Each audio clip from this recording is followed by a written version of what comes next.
Cabinet లో ఏం జరిగిందని నేను చెప్పాల్సిన అవసరం లేదు కదా. కేబినెట్ మంత్రి గారి కుమార్తె చెప్పింది కదా. నిజాలు ఏంటిది అనేటువంటిది నేను చెప్పాల్సిన అవసరం లేదు. వారి మంత్రివర్గ కుటుంబ సభ్యులే ఉన్న విషయాలన్నీ కూడా బయట పెట్టారు. ముందు దాని మీద వాళ్ళకి సమాధానం చెప్పమనండి. గన్ను ఎవరు తెచ్చారో సమాధానం చెప్పమనండి. ఇవాళ ఎందుకు పారిశ్రామికవేత్తలకు తుపాకులు పెట్టి అక్రమ వసూళ్లు చేస్తున్నారో దానికి సమాధానం చెప్పండి.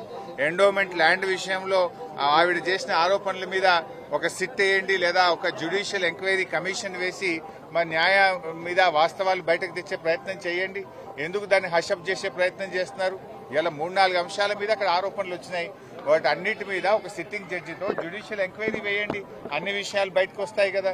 ఇవి మేం చేసిన ఆరోపణలు కాదు, మీ కేబినెట్ మంత్రులే చేస్తున్న ఆరోపణలు, మీ కేబినెట్ మంత్రుల యొక్క కుటుంబ సభ్యులు చేస్తున్న ఆరోపణలు. వీటన్నిటిని బయటకు తీయండి. బయటకు రావాలి. నిజంగా మీరు తప్పు చేయలేదు అంటే, మీరు ఇలాంటి జరగలేదు అంటే విషయాలు బయటకు తీసుకురండి. తప్పు చేయకపోతే పోలీసులు మంత్రి గారి ఇంటికి ఎందుకు పోయారు? తప్పు చేయకపోతే మంత్రి గారి కుమార్తె ముఖ్యమంత్రి సన్నిహితులే సెటిల్మెంట్ చేశారని చేసే ఆరోపణ మీద ప్రభుత్వం ఎందుకు సమాధానం చెప్తలేదు?